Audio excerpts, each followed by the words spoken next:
a recipe I've made many times. I finally got to a place where the flavor palette was perfectly balanced. Cornish game hens. So I was making Cornish game hens one evening for me and Mary Jo. I thought I had my usual spices out. Flipped one open, did that, and I went, uh-oh. I could tell from the smell alone. I grabbed the wrong thing. Cinnamon. So I thought, well, rub it. No, that didn't work. Wash it off. We'll see what happens. Mary Jo didn't like cinnamon on her Cornish game. And I didn't stick her with that one. It was the smaller of the two. She always takes the smaller portion. Wonder why. So I discovered that just one ingredient can throw the balance of the flavor palette completely off. It's important to pay attention to recipes. This morning we heard what the recipe of love is. All my life I've heard over and over again, love is a very complicated thing. Does anybody really know what love is? Is it something that just comes from the heart? Is it emotion? Is it something that just comes from the mind, an act of will? Well, I think that love is a recipe. And it needs to be balanced. Now, in Matthew's gospel, for some reason, he shortens the recipe. He leaves out an ingredient. They come to Jesus to test him and say, what's the greatest commandment? He says, love God with all your heart, soul, mind. And what's the one he left out?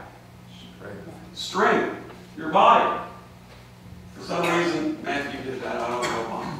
But I think that is the recipe.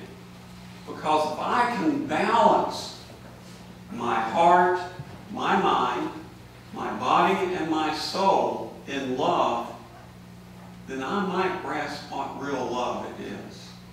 Because if I just love with my body, a lot of you remember what I looked like about 7 years ago.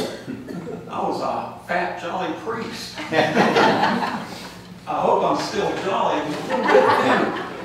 But if I just loved with my body, I'd probably look a lot fatter than that fat, jolly priest was several years ago, because my body would love to have a hot fudge sundae after every meal. Oh, maybe two. See? But that throws the flavor palette of love off. Again, if I love just with my heart, or put a whole lot more of my heart into it, that love's going to be extremely passionate and hot.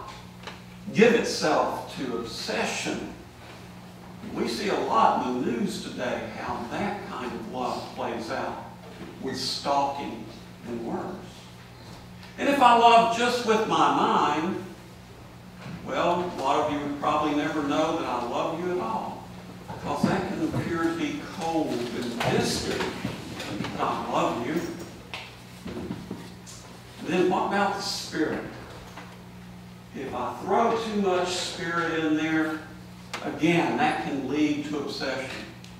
And that could lead me to be in love with religion itself rather than what religion is pointing to.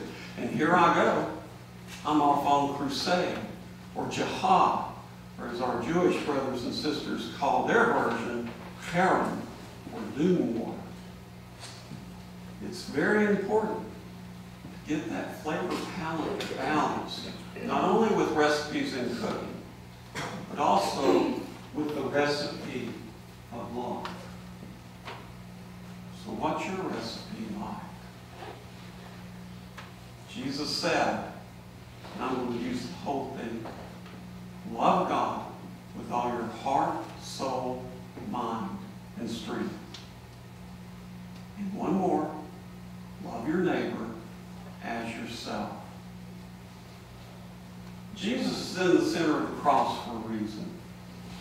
And the way I look at the cross, I see it as a space-time cross. Isn't that nice? Catchy. It's postmodern. There's heart, soul, mind, strength, and they all meet at the center in the Christ. And when I balance that flavor palette and love myself from that place, then I can love my neighbor from that place. Then I can love my God and enter into a deep and true relationship from that place. So, think about it this week. How does your recipe of love, how does the flavor palette of love in your life play out?